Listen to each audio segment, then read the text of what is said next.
Chers frères et sœurs, nous nous réunissons aujourd'hui pour réfléchir à un message qui touche les profondeurs de notre existence et résonne à travers les âges. Le monde dans lequel nous vivons semble être pulsé par des signes qui annoncent de grandes transformations, et les Saintes Écritures nous rappellent que même si tout autour semble incertain, la lumière de Dieu ne s'éteint jamais. À cette occasion, la réflexion se tourne vers un thème qui a longtemps éveillé des débats intenses et des préoccupations profondes. Lucifer est venu. Le signe de l'Apocalypse était-il donné? En considérant ce thème, nous sommes amenés à regarder les paroles des anciens et les grands écrivains qui, sagement, ont interprété les mystères de l'époque. Les Écritures sacrées, qui nous guident, révèlent, dans les passages saisissants, la chute de celui qui, autrefois porteur de la lumière et par fierté et désobéissance, est devenu le symbole maximal de la rébellion contre l'ordre divin. Dans Isaïe chapitre 14, versicule 12, Lemos, « Comme vous êtes tombé du ciel, ô Lucifer, fils du blanc, comment vous avez été coupé par terre, vous qui affaiblissez les nations. » Bien que dirigé à l'origine vers un terrain souverain, ce passage a été, tout au long de l'histoire, compris comme un avertissement concernant les dangers de la fierté et de l'auto-épuffon. Lucifer, qui à son origine avait la lumière la plus pure, a choisi le chemin de la rébellion et est ainsi devenu l'archétype du mal qui s'oppose au Créateur. Cet avertissement reste actuel, car il nous invite à examiner les coins de nos cœurs et à identifier dans nos attitudes les traits de vanité et de fierté qui peuvent nous éloigner de la vérité divine. Lorsque nous regardons le livre de l'Apocalypse, nous trouvons un récit qui, avec un riche symbolisme, nous présente la grande bataille spirituelle menée dans le ciel. Dans Apocalypse 12, la vision d'un dragon féroce qui représente le pouvoir de l'obscurité, vaincu par le pouvoir de la lumière, nous exhorte à penser à l'imminence d'un changement profond. Ce passage ne doit pas être considéré uniquement comme un présage de destruction, mais comme une invitation au renouvellement intérieur, une opportunité pour chacun de nous de réévaluer leur choix et de demander un redémarrage en communion avec Dieu.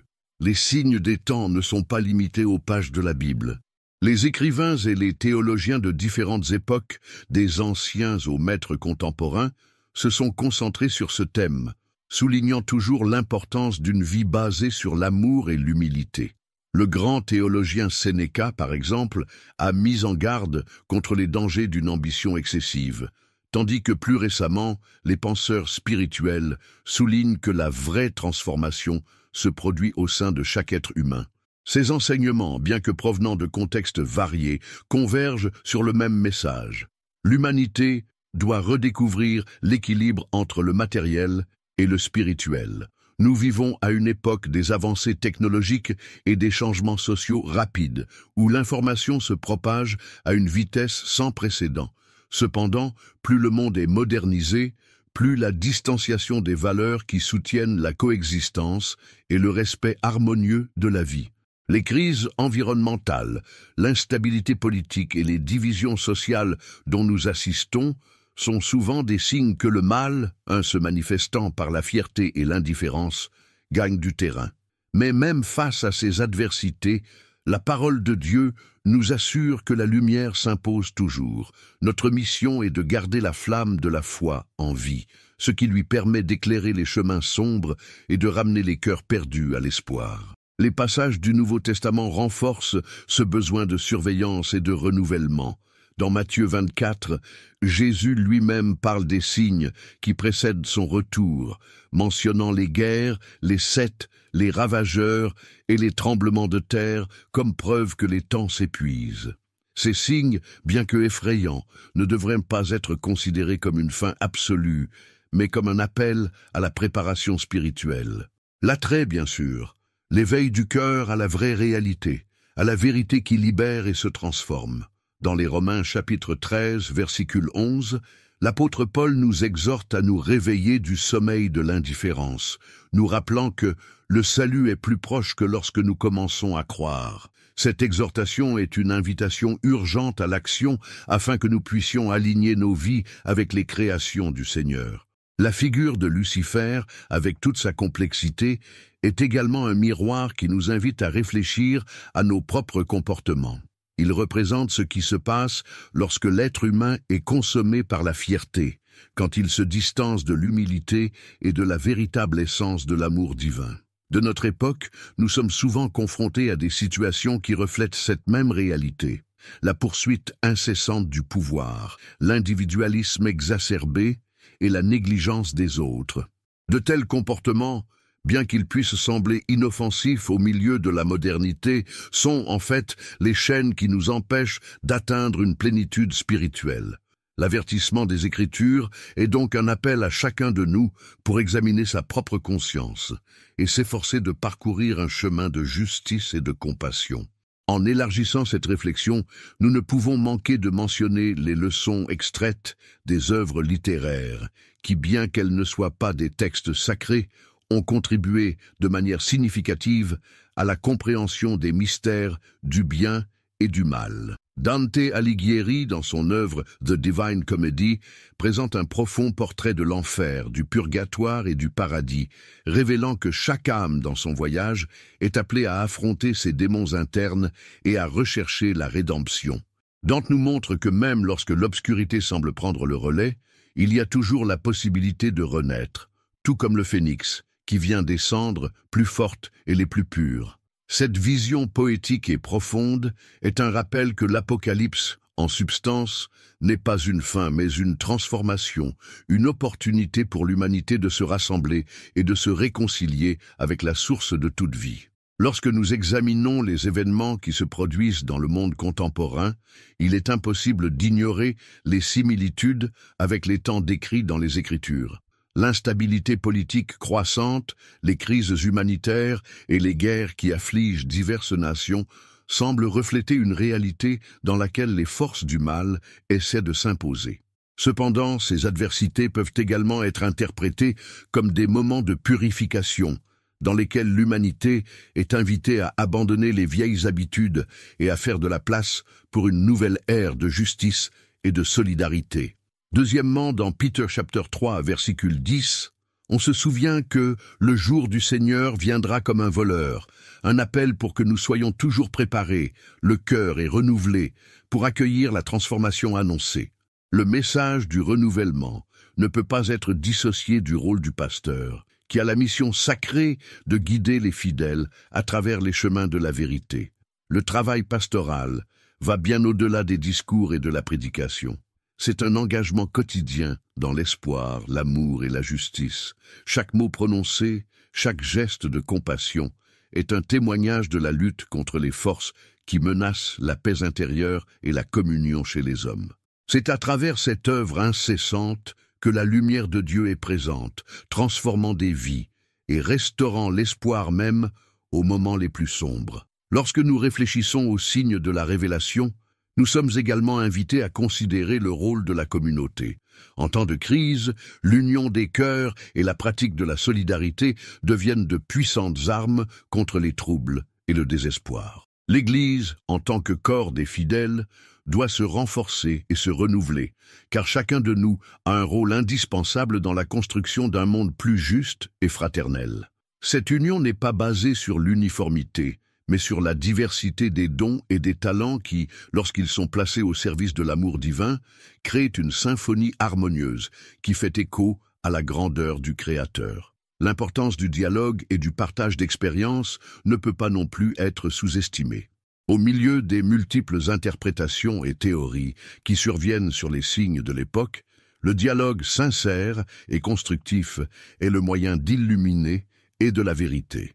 Différentes voix, lorsqu'elles sont rassemblées dans un esprit de respect mutuel, peuvent éclairer les aspects qui sont isolés, cachés. Tout comme les instruments d'un orchestre se réunissent pour former une mélodie sublime, chaque témoignage, chaque réflexion contribue à la construction d'une foi plus solide et plus complète. Dans ce processus de recherche de vérité, nous nous rappelons que la vraie transformation se produit au sein de chaque être humain. Le changement n'est pas seulement dans la sphère extérieure, mais dans chaque attitude, chaque pensée et chaque action. Dans les Philippiens, le chapitre 4, versicula 6 et 7, l'Écriture nous invite à ne pas nous reposer face aux adversités, mais à présenter nos pétitions à Dieu, confiant que la paix qui dépasse toute compréhension gardera nos cœurs. Cette paix, émanant de l'amour divin, est le fondement qui soutient et nous permet de faire face aux défis du monde avec sérénité et foi inébranlable. La réflexion sur les signes de l'époque et l'arrivée imminente des forces qui s'opposent à la lumière ne peuvent pas être vues de manière simpliste ou isolée. Cela nécessite une introspection profonde et un engagement quotidien envers la transformation spirituelle. Chaque crise, chaque difficulté est une opportunité de croissance, une chance de renouveler notre espoir et de réaffirmer notre engagement envers les enseignements du Seigneur. C'est en ce sens que le message de la révélation ne devient pas un présage de destruction, mais une invitation à la résilience, à la surmontée et à la victoire de l'amour sur l'obscurité. En regardant le passé, nous voyons que l'histoire de l'humanité est marquée par des périodes de grandes tourmentes, dans lesquelles le bien et le mal ont mené des batailles intenses. Des grandes révolutions qui ont repensé la carte du monde, aux crises qui ont testé la foi du plus dévot. Chaque âge a été contesté par des forces qui, comme Lucifer, représentaient la tentation de la fierté et du trouble. Cependant, au milieu de toutes ces turbulences, la foi est toujours devenue le phare qui guide le perdu et illumine le chemin de la rédemption. Cette constatation rappelle que malgré les défis, la vérité et la lumière divine l'emportent, restaurer l'espoir et diriger l'humanité vers une nouvelle ère de paix et de justice. Nous vivons aujourd'hui à un moment où la modernité et la technologie semblent favoriser une transformation rapide dans tous les domaines de la vie. Mais il est essentiel qu'à cette vitesse de changement, nous ne perdons pas de vue les valeurs qui comptent vraiment, l'amour, la compassion et le respect pour les autres. La recherche effrénée du succès et de la reconnaissance nous retire souvent de l'essence divine, et la tentation d'adopter des comportements égoïstes peut saper les fondements de la coexistence pacifique. Le vrai défi est de trouver l'équilibre, celui qui nous permet d'avancer sans jamais perdre de vue notre essence spirituelle et l'appel divin à l'humilité. Puisse chacun de nous réfléchir sur les signes de l'Apocalypse, pour reconnaître en soi la possibilité de transformation. Ne pouvons-nous pas être de simples spectateurs d'événements, mais des agents actifs dans la construction d'un monde plus juste et illuminé par la grâce du Seigneur? Avec chaque geste d'amour, avec chaque attitude de compassion, nous contribuons à dissiper les ombres et à réaffirmer la certitude que la lumière de Dieu est plus puissante que toute force qui essaie de nous éloigner de la vérité. Aujourd'hui, nous avons été invités à méditer sur les signes de l'époque et la réflexion sur la présence imminente des forces qui s'opposent à l'ordre divin, symbolisé sur la figure de Lucifer. Le message central de l'Écriture est clair. L'orgueil et la désobéissance ont son prix, et la véritable transformation doit commencer dans le cœur de chacun de nous. En revisitant des passages sacrés, d'Isaïe à l'Apocalypse, et en dialogue avec les enseignements des grands écrivains qui ont marqué l'histoire de l'humanité, nous comprenons que les temps d'aujourd'hui, aussi difficiles, nous offrent une opportunité unique de renouvellement spirituel. La lutte contre le mal se déroule à la fois dans le monde extérieur et dans l'intimité de nos cœurs, et l'espoir se manifeste dans l'union des fidèles et dans la pratique incessante de l'amour et de la compassion. Que le message que la lumière prévalera toujours sur l'obscurité inspirera chacun de nous à rechercher la rédemption et à travailler pour la construction d'un monde plus fraternel et plus juste. Prière finale. Ô Dieu éternel, créateur de tout ce qui existe, nous nous plaçons devant vous avec un cœur humble et plein d'espoir. Au milieu des incertitudes de ce monde, nous reconnaissons que vous êtes notre seule sécurité, la lumière qui ne s'éteint jamais. Accordez-nous, Seigneur, la sagesse de discerner les signes qui se manifestent autour de nous et le courage de faire face à chaque défi avec une foi renouvelée.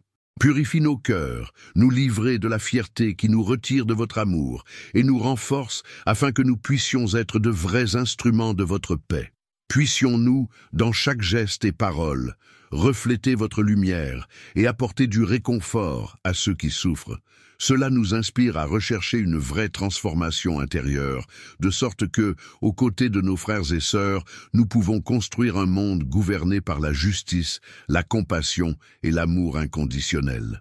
Au nom de votre Fils, qui nous a enseigné le chemin de la rédemption, nous demandons et merci. Amen. Chers frères et sœurs, que chaque mot rendu ici est un rappel de la grandeur de la miséricorde divine et une incitation pour nous de ne jamais arrêter de chercher la vérité qu'elle libère. Que l'espoir et la lumière de Dieu soient toujours présents dans nos cœurs, guidant chaque étape, renforçant nos choix et unifiant nos vies dans un seul but.